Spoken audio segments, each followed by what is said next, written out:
absolute value, here's what the equation is supposed to be. A x minus h plus k, and if you graph it, you will get a v. I want to show you on here how to put in the absolute value in case you forget.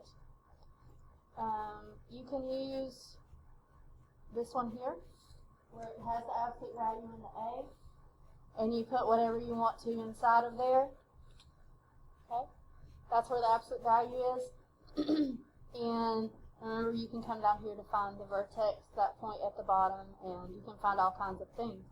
The other place that you can do it on the keyboard is above the enter. It's shift and then the button right above enter. That's where the absolute value is, unless you use that one right there. So I just wanted to make sure that you remembered that. The A and the H and the K, they tell you like how the graph changes.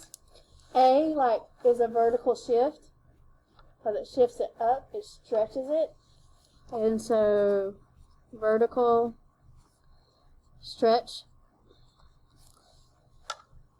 The H moves it left and right, and it's opposite of what you think should happen.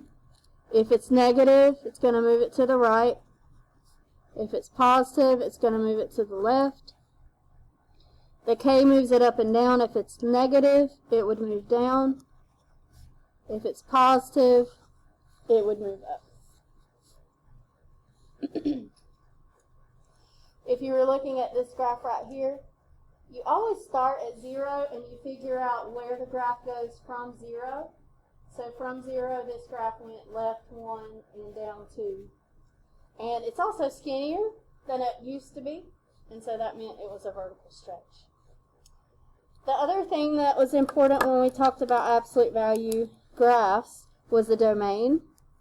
The domain is all real numbers whenever you have an absolute value graph, because it looks like a V, which means it keeps going on forever and ever, left and right. The range is either like greater than something or less than something, and it depends on whether the graph is going up or whether the graph is going down. So if the graph went down like this, it was negative infinity to wherever this y value was. If the graph went like this, it was the y value to infinity. And it included the y values, and so they were really brackets. So that gives you an idea at least about the domain and the range.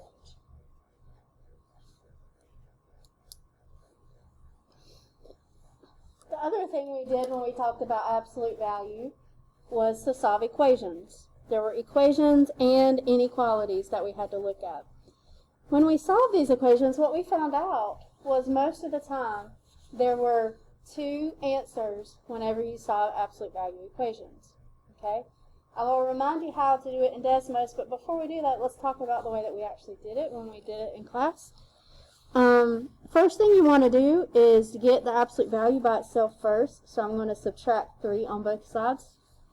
And you get absolute value x minus 2 equals 7. And then to solve, you're going to say x plus 2 equals 7. Get rid of the absolute value.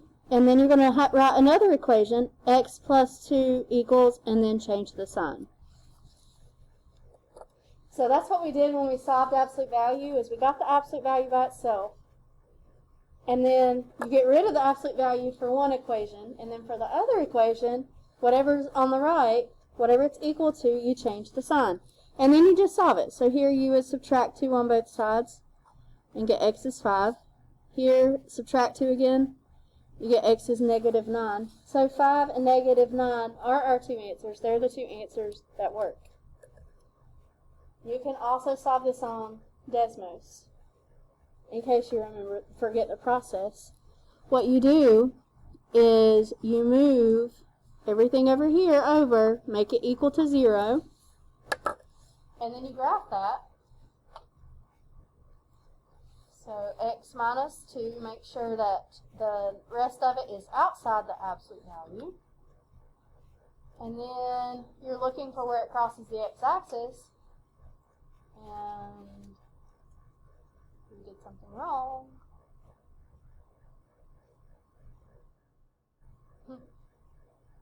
Okay, the answer is supposed to be negative 5, 9, and it looks like what I did wrong is I copied it wrong. You see how that was x minus 2? This should stay x minus 2. So that's a good thing to know how I did it on Desmos to find the answer. So that meant that this was a 9. Sorry about that. And this was a negative 5. I shouldn't have changed that inside of there. That was accidental. The only thing you change is the second equation, and you change the negative on the second equation. Alright, Desmos showed us that we were supposed to get 9 and negative 5. So it was a good thing I practiced that to look at it. Or you would have had it written wrong in your notes.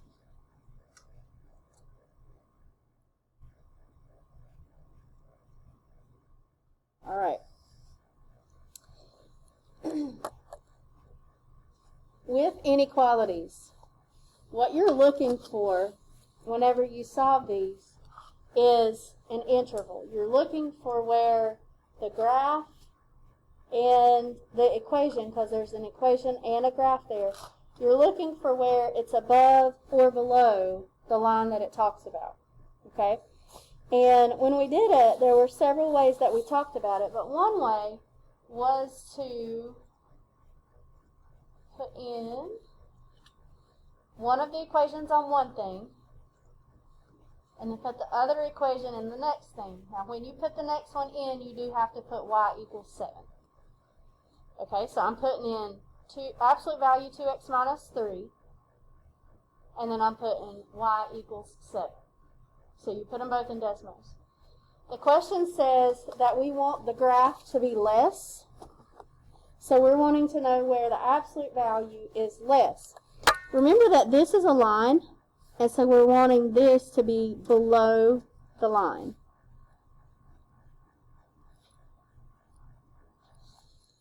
On our graph, the part that is below the line is this part right here. So you click on where they intersect, and because it's the part that's below, the answer is just going to be from negative 2 to 5.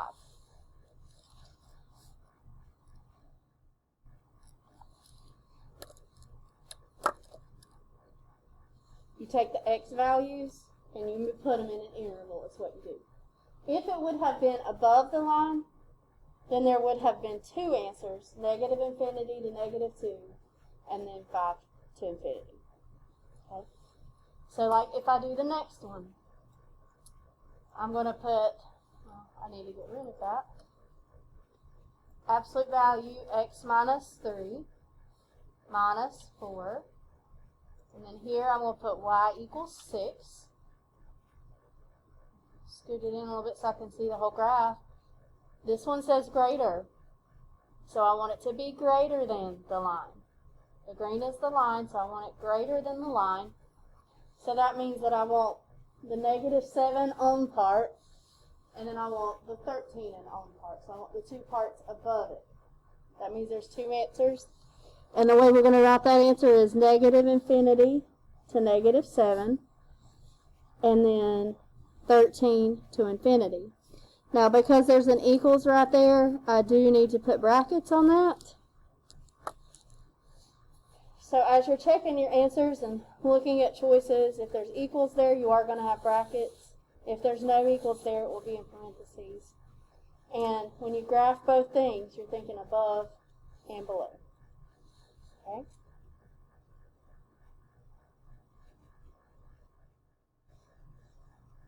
Alright, the next thing we did, which was still really early on, was piecewise functions.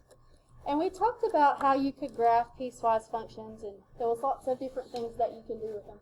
But the most important part, in my opinion, is for you to be able to evaluate them. Okay?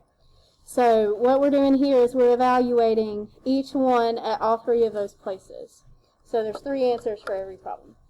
So on our first one, if I want to evaluate f of 1, what I have to do is come over here to where it talks about what x is and figure out where 1 would be.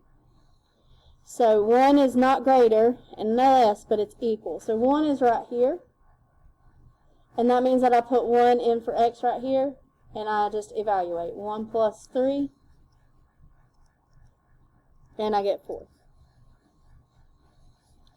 The next one says f of negative 1. Alright, negative 1 is less than 1. So I'm going to put a negative 1 right there. And I get 2. Alright, f of 0. 0, again, is less than 1. We never even went greater than 1, but it's less. So we would put it there again. And so that would be 0 plus 3, which is 3. So when you're looking at an equation and it tells you to evaluate, you're just trying to figure out where in the equation that particular thing falls, and then you just solve it.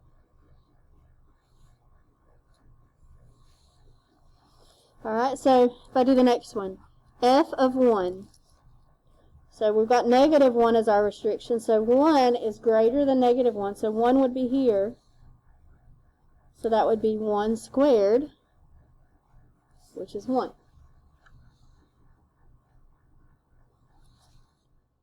Okay, then it says f of negative 1. Well, negative 1 is on the equal part of it. So still on this one right here, negative 1 goes in right there. So negative 1 squared is 1.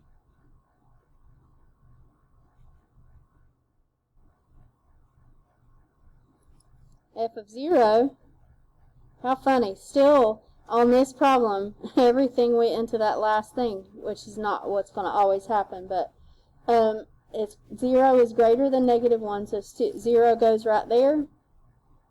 So 0 squared, and so you get 0. Just keep in mind that will always happen. You just have to pick out which one it falls into. Now, when you're looking at a graph, it's very similar, except you go to that x value and you look for the y value. The answer is the y value. So f of 1, here's 1. I go up to wherever 1 is and I find the y value, which is 2. So f of 1 is 2.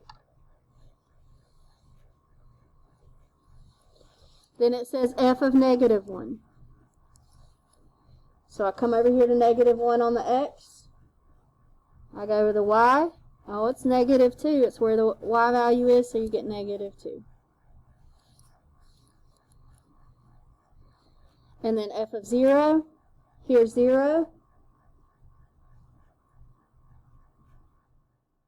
There's the open circle, closed circle. I go to the closed circle as my answer. So that's negative 2.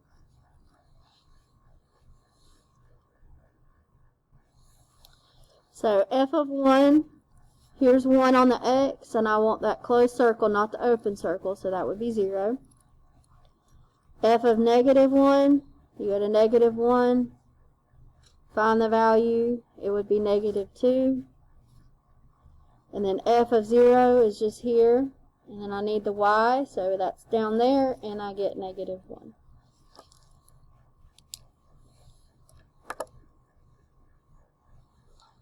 Okay, let's go on to some trig. And trig is a little bit more recent, so maybe you'll remember some of this. When we were graphing with trig, this was our basic equation. There is the possibility that something else is going on in here that would move it right and left. But I think these would be the ones you would be looking at. A stands for the amplitude. And it's always the absolute value of A, meaning that A is always positive. If it asks for amplitude, even if A is negative, your amplitude is still positive. The period is 2 pi divided by B. So whatever B is, you're always going to divide that by 2 pi to get what the period is. Remember, period is one cycle of it. The midline is where the middle of the graph would be. And the midline is always the number that's added or subtracted, usually at the end. And so we're going to call that C.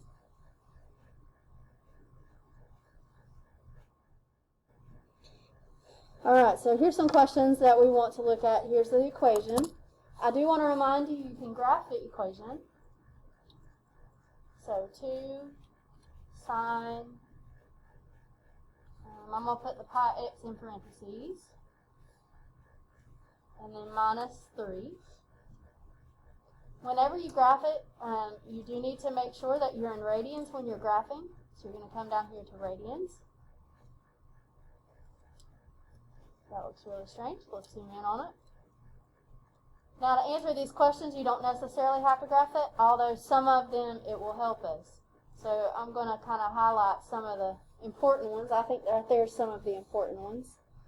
The amplitude you can get without graphing, because the amplitude is just the number at the beginning. So the amplitude is 2. The period is something else that you can get without graphing. The period is going to be 2 pi divided by pi, because it's always 2 pi divided by the b, and the b in this case is pi. Those pi's will cancel, and you get 2 for the period. Alright, the midline. The midline is where the middle of the graph is.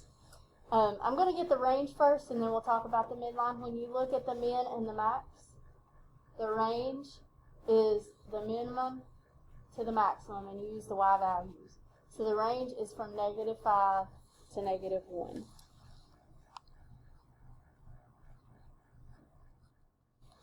The midline is whatever number is in between -5 and -1. And we talked before that you could like count it if you wanted and just see where the middle ends up being. It does kind of look like the middle is going to be right there.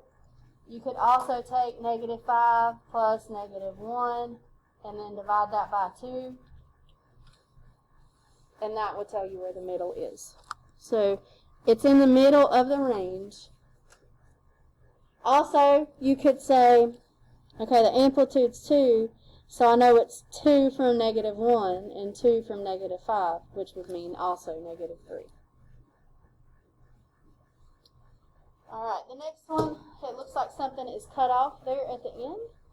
So let's see what that is.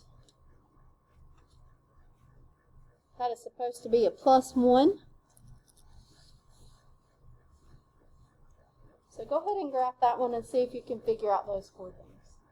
I have it graphed here, and some of it we can figure out without looking at the graph. We know that amplitude is whatever's in front. It's a negative.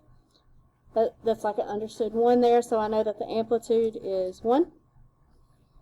The period is 2 pi divided by whatever's with x, that coefficient, so I know that the period is 2 pi divided by 3. Because there's a +1, I'm pretty sure that midline is 1, but we can look at the range and figure that out as we do it. So I know that I want the minimum and the maximum. Looks like I'm going from 0 to 2. And yeah, our midline is 1 because that's what's in the middle. And I didn't say that over here, but that -3, that's where the midline is as well, if you're not looking at the graph.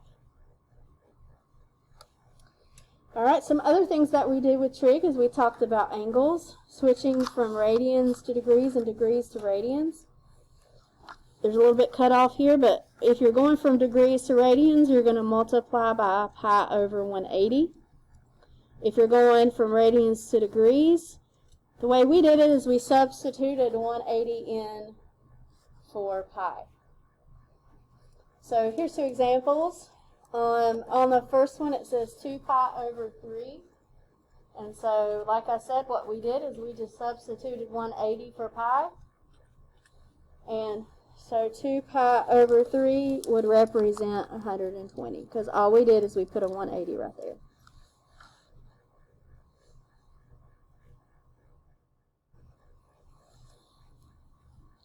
Alright, to change it from degrees to radians, you take 150 and you multiply by pi over 180. And we talked about in Desmos what we would do is we would do 150 divided by 180, change it to a fraction, and then just put a pi with it. So we get 5 over 6, and then pi just goes there with it. It could be 5 pi over 6 as well. That was another way that we wrote it.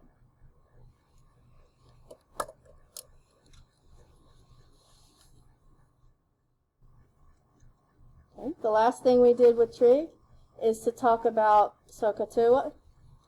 And if you remember, the S stands for sine, C stands for cosine, T stands for tangent, O is opposite, H is hypotenuse, A is adjacent, and so there's our rule. And if we can remember that, that would help us to find the sides and the angles that we need. So let's label this triangle just to make sure we remember. Looks like we're starting here at A because they have that labeled for us. So if this is the angle we're starting with, A represents the opposite, because that's the one across from it. The across from the 90 represents the hypotenuse, and the other side would represent adjacent. When and if you're doing problems related to right triangles, you do need to be in degree mode. When you're graphing like we did up there, you needed to be in radian mode. But when you're solving triangles with degrees, you need to be in degree mode. Every other time in the problems that we'll be looking at, it doesn't really matter. But those are 2 times it does matter. So let's say that we wanted to find a side using SOHCAHTOA. So let's say we were going to do this problem here. Here's our angle. It already gives it to us. I know the 20 is opposite. And this right here's our 90, so our x is h. It's the hypotenuse. So O and H is what I'm interested in. O and H is sine. So that would be sine of 33 equals 20 over x.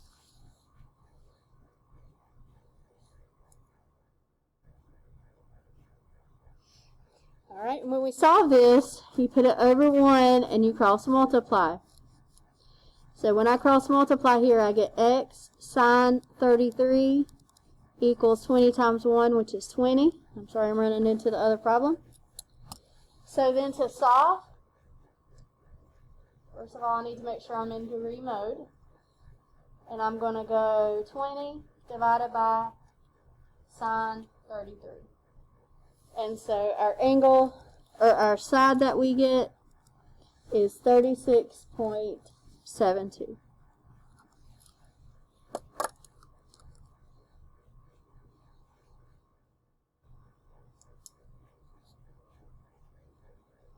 Alright, so if I do this next one, here's our angle. Let's label our sides.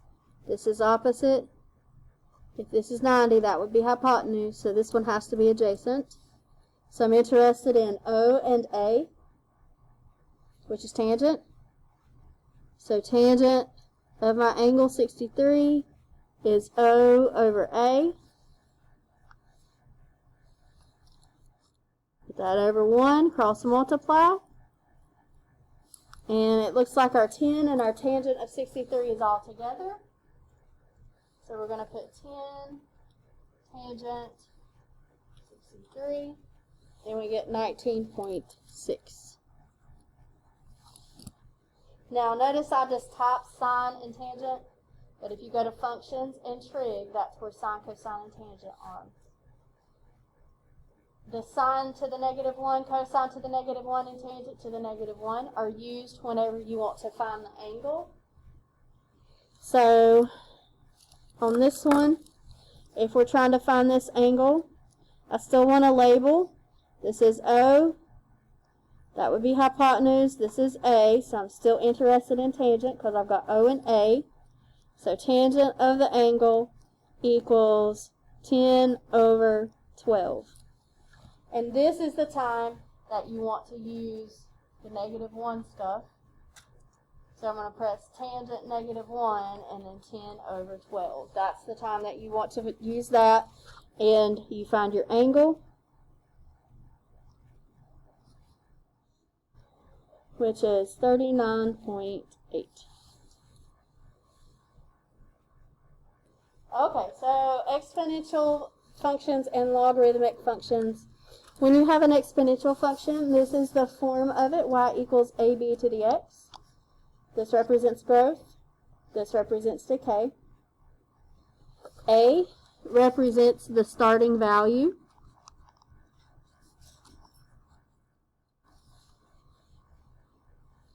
It's usually the y-intercept, or where the graph starts. B tells you about the growth rate. If you do 1 minus b, or b minus 1, and then multiply by 100,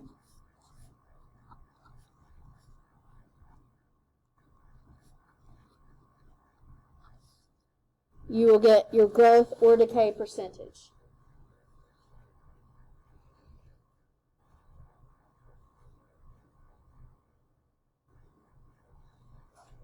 So when I said what's the growth rate, or how much is it growing, or what's the decay rate, you always do whatever b is, you do 1 minus it, and then move the decimal over 2 places, or multiply by 100. The domain for exponential functions is all real numbers. The range is always y is greater than something. It's usually some number to infinity. And that number is like the bottom of where the exponential graph is located. It's kind of like a horizontal asymptote when we talked about rationals. So it's just like where this bottom value right here would be. There were 3 important equations that we talked about whenever we talked about growth and decay. We talked about how much money is going to be there after 10 years. How much money do you need to put in for it to grow by a certain amount? These were the kind of problems that we were looking at. This one you only did if it said compounded continuously.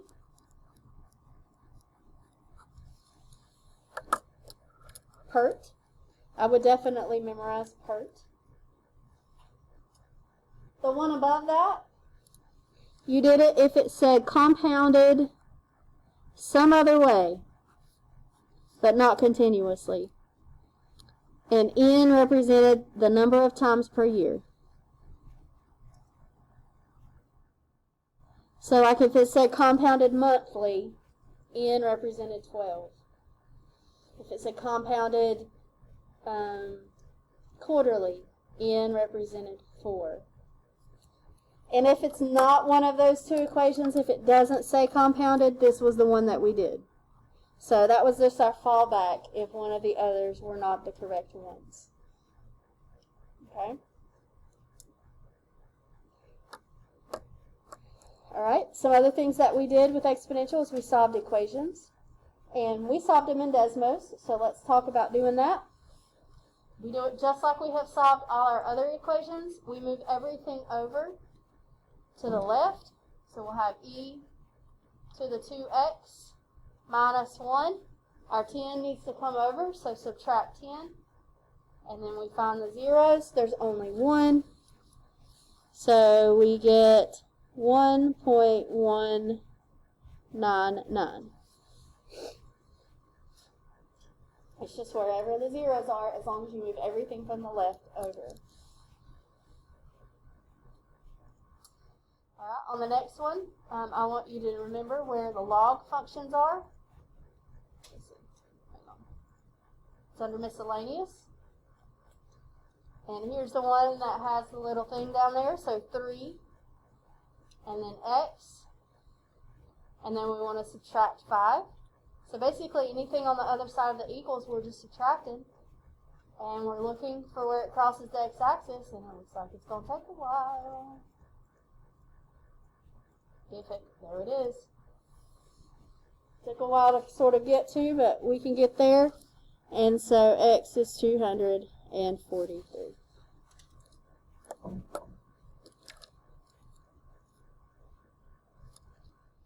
Alright, some more things we did with logs is we changed it back and forth from different forms. If this is a logarithmic form, the exponential form, you always start with the base and go all over to the other side of the equals and then to the power. We did that in that circle form, so this was A to the C equals B. So if it says to rewrite it in log form or rewrite it in exponential form, that would be the process that you would use. You just kind of that roundabout circle thing. If you want to evaluate logs, you're always just looking for the power, but we can just put this in. There's an understood base of 10 whenever there's nothing written there. So you can just put it in Desmos. You get 2. Log base 2 of 8. Log base 2 of 8. And you get 3. Just don't forget how to use Desmos to help you solve those kinds of things. Alright, the graph of a log function, you can also graph it. You can put log of x in there and look at the graph. I'm going to go home so I can see it better.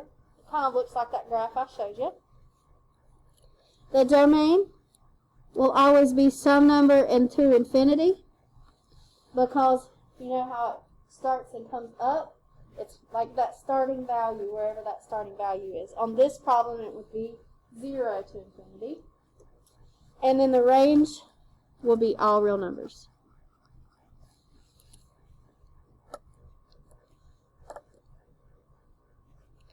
When we talked about exponential and logs, we also talked about inverses.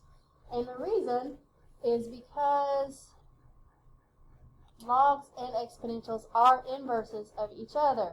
For example, these two functions here are inverses of each other, because if I draw a line, y equals x down the middle of it, how it looks the same on both sides, that's what makes it be an inverse. When you draw that line y equals x, then it's the same on both sides.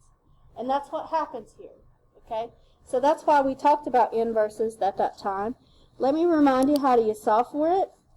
You take f of x, which represents y, and you change it to x. You take x and change it to y, and then you solve for y. To find the inverse, you switch x and y, and then solve for y. So I would add 1 on both sides, and then I would divide everything by 2, and that would be our equation.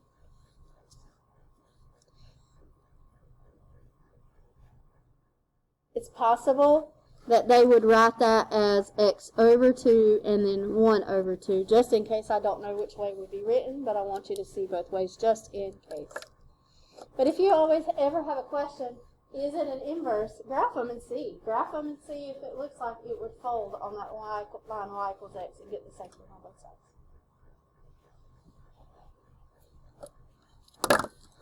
Alright, last bit of notes for today. Let's talk about circles real quick. Like I said, we've done this recently, so hopefully most of it will be very familiar. The center of a circle, whenever you have the equation, is h and k.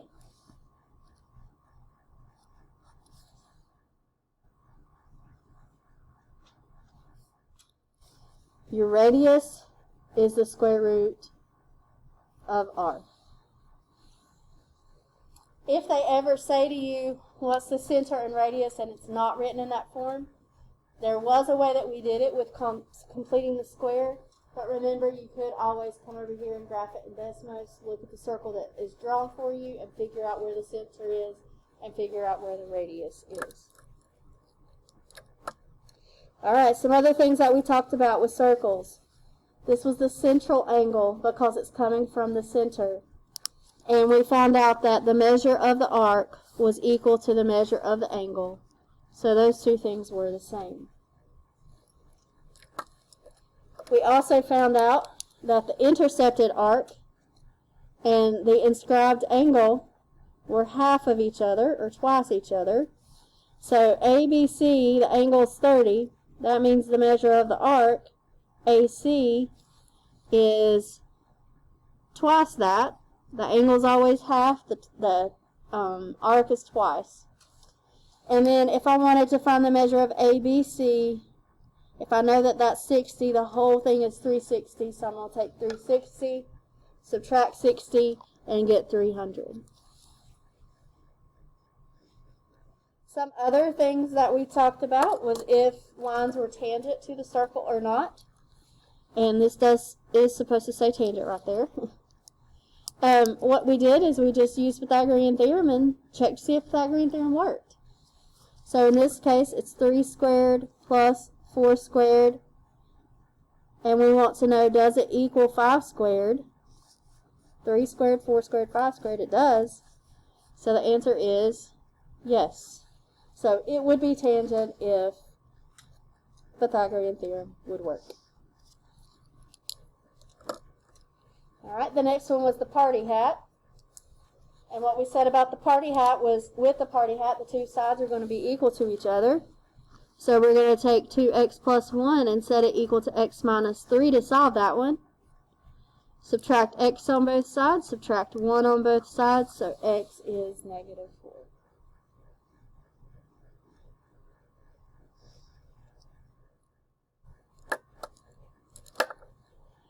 Alright, next was looking at some pictures here. ABD. So ABD. So that's talking about this angle right here. That's 50.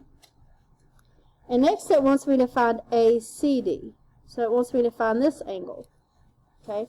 Well, the interesting thing, if you look at where these two angles end, these two angles share the same arc. There's the arc, and those two angles both end at that same arc. Because that happens, that means the two angles are the same. And it means that the arc is twice the angle. So the arc is going to be 100.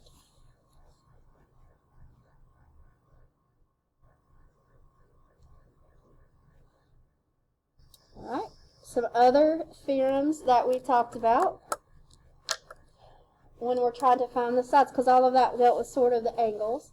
What if we're trying to find some sides? Or this one's an angle too, I'm sorry.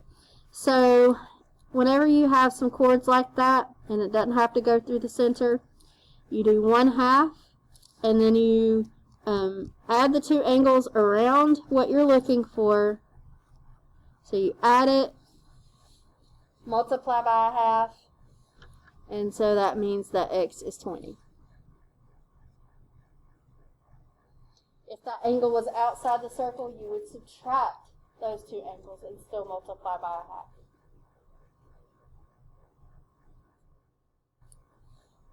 The next one was one that looked similar, but this one was talking about the chords instead of the angles. This is where you multiply the numbers on the side, so 10x, and then you multiply 5 and 12, and then you get x by itself by dividing by 10. So x is 6.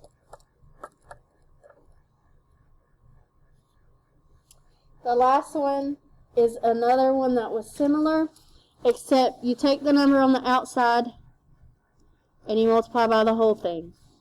So 2 times 2 plus x.